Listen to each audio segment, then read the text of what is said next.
नमस्कार, 10 की डिस्कवरी में आप सभी का बहुत बहुत स्वागत है। आपके साथ मैं हूं पूजा। कोरोना का कहर बड़े तो झेल गए, लेकिन अब बच्चों को बचाना है। बच्चों को बचाने के लिए ऑपरेशन बेबी चलाना जरूरी है, क्योंकि तीसरी लहर में सबसे ज्यादा खतरे में बच्चे ही हैं। कोरोना से सिर्फ वैक्सीन बचा सकती है, इसलिए आज डिस्कवरी करेंगे कि भारत के बच्चों को वैक्सीन कब मिलेगी। आज की पहली डिस्कवरी में देखेंगे बच्चों को वैक्सीन कब, डेट खुलेगी अब। आज की दूसरी डिस्कवरी में नए सीरो सर्वे के नतीजे के साथ दिखाएंगे अगर कोरोना को हराना है तो 60% बच्चों को बचाना है। आज की तीसरी डिस्कवरी में दिखाएंगे दुनिया भर में ऑपरेशन बेबी। तो शुरू करते हैं आपके बच्चों के लिए वैक्सीन की तारीख बताने वाली बिग डिस्कवरी।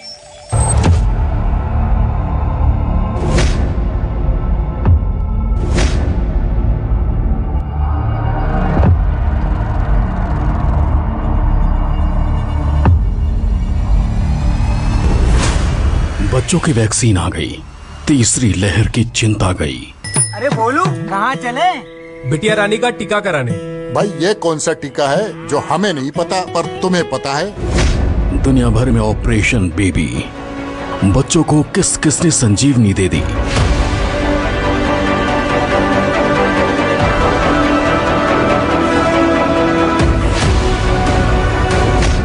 अब चक्रव्यूह तोड़ा जाएगा, इस बार अभिमन्यु जीत कर आएगा।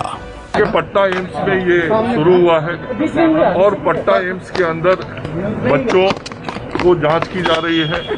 जांच के बाद जिसको योग्य पाया जा रहा है उसको ये टीका दिया जा रहा है। शुरू हुआ ट्रायल, खुल गया बच्चों के वैक्सीन का वायल। ये ट्रायल है और ट्रायल के अंदर डॉक्टरों को बहुत सारी औपचारिकताओं का निर्वहन करना होता है, सावधानियां रखनी होती हैं और ये सारी सावधानी एम्स के अंदर रखी जा रही है।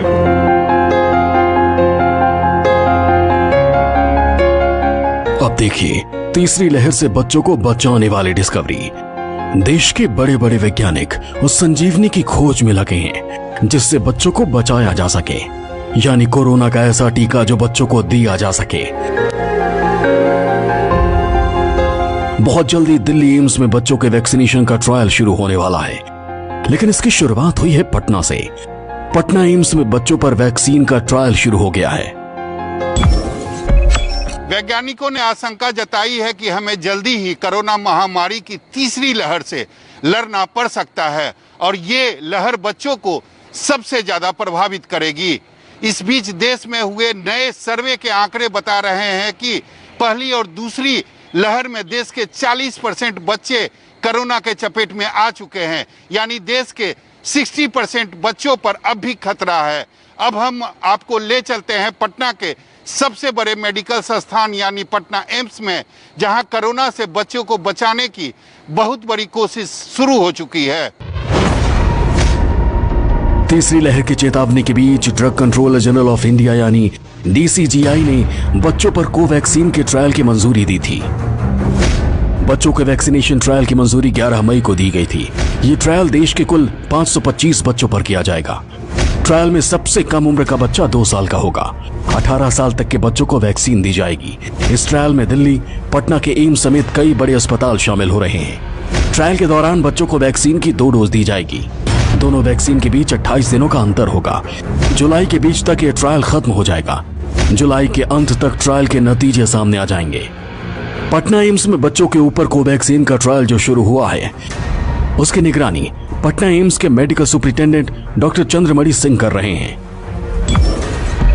पटना एम्स में 2 वर्ष से लेकर 18 वर्ष के बच्चों के लिए वैक्सीन का ट्रायल शुरू हो चुका है। इस वक्त हमारे साथ पटना एम्स के सुपरिटेंडेंट CM सिंह है। सर, ये बताइए कि ये ट्रायल कब शुरू हुआ है और इसके पहले आप लोगों ने किस तरीके से प्लानिंग की थी?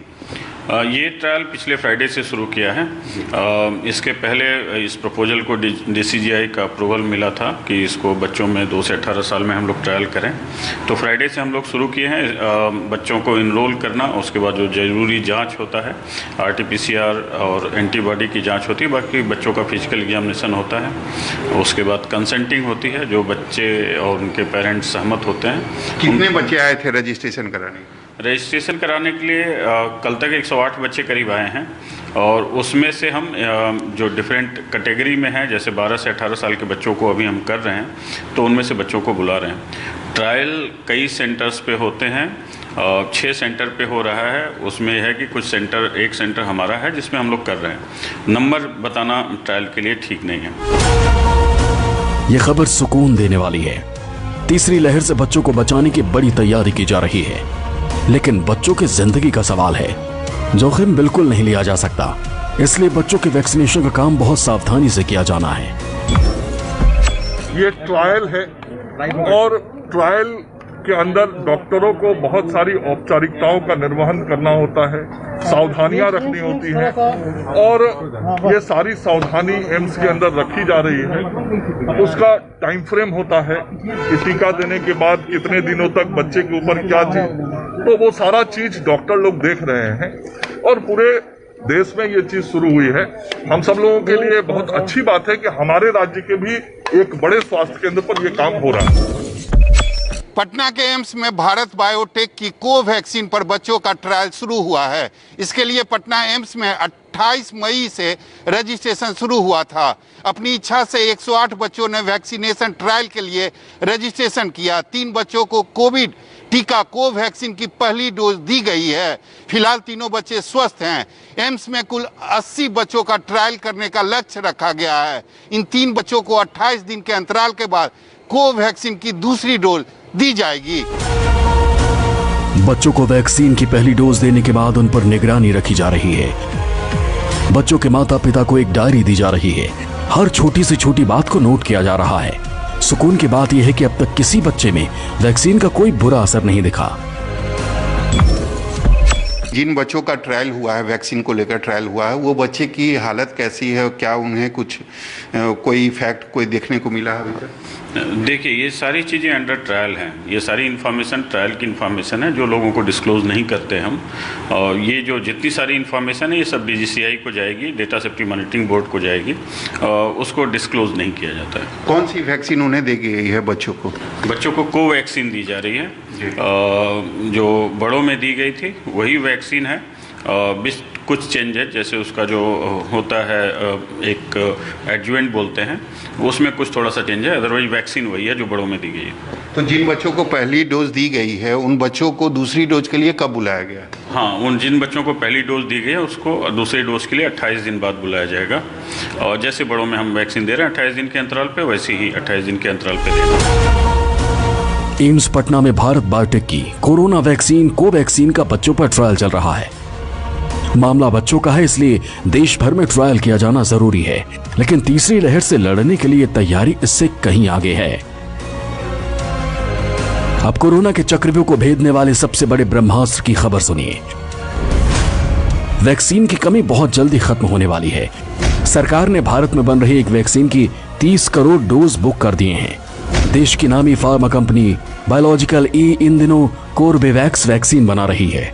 सरकार इस वैक्सीन के 30 करोड़ डोज अभी से बुक कर रही है। इसके लिए 1500 करोड़ रुपए का भुगतान किया जाएगा। बायो की कोर्बेवैक्स वैक्सीन भारत की सबसे सस्ती कोरोना वैक्सीन होगी। यह वैक्सीन अभी ट्रायल के दौर में है। बहुत जल्दी इसके ट्रायल के फाइनल नतीजे सामने आ जाएंगे। इस वैक्सीन का फेज 1 और फेज 2 ट्रायल खत्म हो चुका है और फेज 3 ट्रायल अभी 1267 बच्चों में 68 बच्चों में करीब 15 सेंटर्स में करा जाएगा।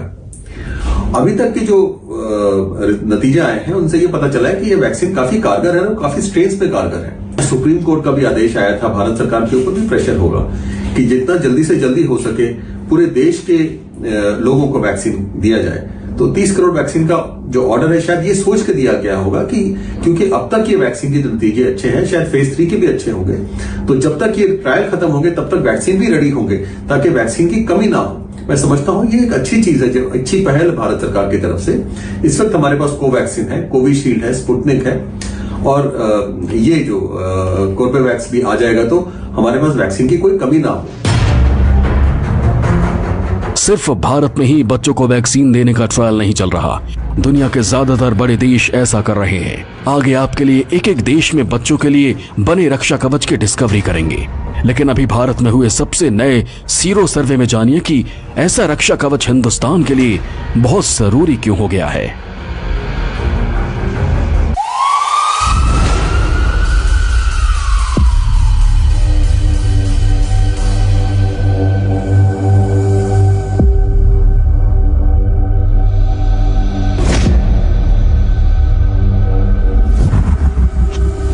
Indian council of medical research यानी ICMR, ये भारत की वो सबसे बड़ी संस्था है जो बायोमेडिकल रिसर्च करती है,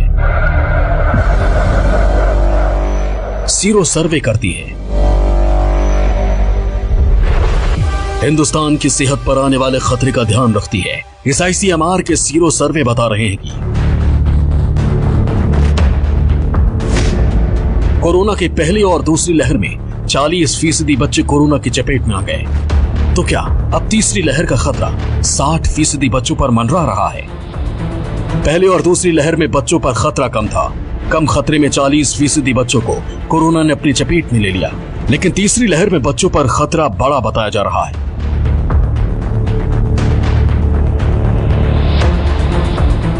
पहली लहर में 15% बच्चे कोरोना संक्रमित हुए थे, दूसरी लहर में 25% बच्चों को कोरोना हो गया, तीसरी लहर में 60% बच्चों पर कोरोना का खतरा मंडरा रहा है। अप्रैल-मई 2021 के दौरान देश के सिर्फ 2 राज्यों महाराष्ट्र और तेलंगाना में ही 90,000 बच्चे कोरोना से संक्रमित हो गए थे। महाराष्ट्र के अहमदनगर में गुजरी मई के दौरान बच्चों के 9,000 कोरोना पॉजिटिव केस मिल गए। तेलंगाना मार्च से मई 2021 के बीच कुल 37,332 बच्चे कोरोना की चपेट में आ गए। एक दिन के बच्चे से लेकर 19 साल तक के टीनेजर तक को कोरोना हुआ। मध्य प्रदेश में भी अब तक 54,000 बच्चे कोरोना की चपेट में आ चुके हैं। बच्चे ही अब एक ऐसा ग्रुप रह गए हैं जिनमें वैक्सीन नहीं दी जा चुकी है, साथ ही उनकी इम्यूनिटी भी उतनी स्ट्रांग नहीं होती। ना वैक्सीन दी गई है, ना उनको वायरस का इतना एक्सपोजर है, जिस कारण से ये एक बहुत हाई रिस्क ग्रुप बने हुए हैं।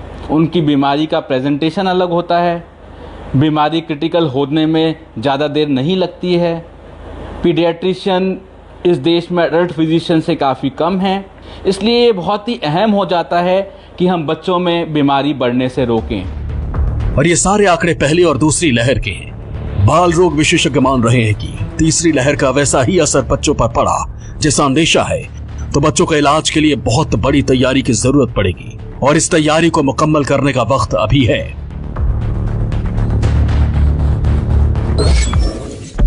बच्चों में वैक्सीन का ट्रायल जो इस देश में चालू हो चुका है, एक बार इन ट्रायल्स के रिजल्ट अच्छे हमें मिलें, इसके बाद बच्चों का यूनिवर्सल इम्यूनाइजेशन सेकंड स्टेप होगा। तीसरा सबसे महत्वपूर्ण स्टेप है देश के सभी अस्पतालों, मेडिकल कॉलेजों में बच्चों को देखने के लिए ट्रेनिंग करवाना। हर एडल्ट फिजिशियन को ट्रेन कर देना चाहिए कि वो बच्चों के लिए भी आसानी से काम कर सके, स्पेशली जब वो बच्चे क्रिटिकल हों। बच्चों में इस्तेमाल किए जाने वाला इक्विपमेंट, कुछ दवाइयाँ, बायोमेडिकल इक्विपमेंट, ये सब हमें हर सेंटर पे जल्दी से जल्द उपलब्ध कराना जाना चाहिए। दुनिया का हर देश बच्चों को बचाने के लिए बड़ी तैयारी कर रहा है। यूरोपियन कमीशन ने 12 साल से ज्यादा उम्र के बच्चों को कोरोना वैक्सीन की मंजूरी दे दी है। अमेरिका और कनाडा में बच्चों को फाइजर वैक्सीन पहले से दी जा रही है। पोलैंड 7 जून से 12 से 15 साल के बच्चों को वैक्सीन लगाएगा। जर्मनी में 7 जून से 12 से 16 साल के बच्चों को वैक्सीन दी जाएगी। सिंगापुर में 1 जून से 12 से 18 साल के बच्चों को वैक्सीन देने का काम शुरू हो गया। इटली में 31 मई से 12 से 15 साल के बच्चों को फाइजर बायोनटेक वैक्सीन लगाई जा रही है। फ्रांस भी कुछ दिनों में 16 से 18 साल के बच्चों को वैक्सीन लगाने जा रहा है। ऑस्ट्रिया का लक्ष्य अगस्त के आखिर तक 12 साल से बड़े 3,40,000 से ज्यादा बच्चों को वैक्सीन देने का है। इजराइल में 16 से 18 साल के तकरीबन सभी बच्चों को वैक्सीन दी जा चुकी है। अब 12 से 15 साल के बच्चों के वैक्सीनेशन की शुरुआत हो चुकी है। दुबई में 1 जून से 12 से 15 साल तक के बच्चों को वैक्सीन का इमरजेंसी इस्तेमाल शुरू हो गया है। बच्चों के लिए जो कोवैक्सीन वैक्सीन में जो ट्रायल है, ये एम्स पटना में शुरू हो चुका है और इसका प्लान ये है कि दिल्ली में भी जल्दी ही शुरू किया जाएगा। एम्स पटना में जो कोवैक्सीन का ट्रायल चल रहा है, ये 3 चरणों में होगा। पहले 12 से 18 वर्ष के बच्चों में ये ट्रायल होगा, जो कि इस वक्त चल रहा है। दूसरे चरण में फिर ये 6 से 12 वर्ष तक के बच्चों में आएंगे और तीसरे चरण में फिर ये 2 से 6 वर्ष तक के बच्चों में आएंगे। जल्दी ही ये ट्रायल जो एम्स में चल रहा है, पटना में चल रहा है, ये दिल्ली में भी शुरू होगा और हमें उम्मीद है कि इसके जो रिजल्ट आएंगे उसके बेसिस पे ये शायद वैक्सीन धीरे धीरे बच्चों के लिए भी आएगा। सिंगापुर से लेकर जापान और फिलीपींस तक 12 साल से बड़े बच्चों को कोरोना के वैक्सीन लगने की शुरुआत हो गई है। दूसरी लहर ने बड़ा सबक दे दिया है। सबक ये कि कोरोना के किसी लहर को हल्के में लेना भारी पड़ जाएगा। इसलिए तीसरी लहर के कहर से पहले बच्चों को रक्षा कवच देना ही होगा। 10 की डिस्कवरी न्यूज 24।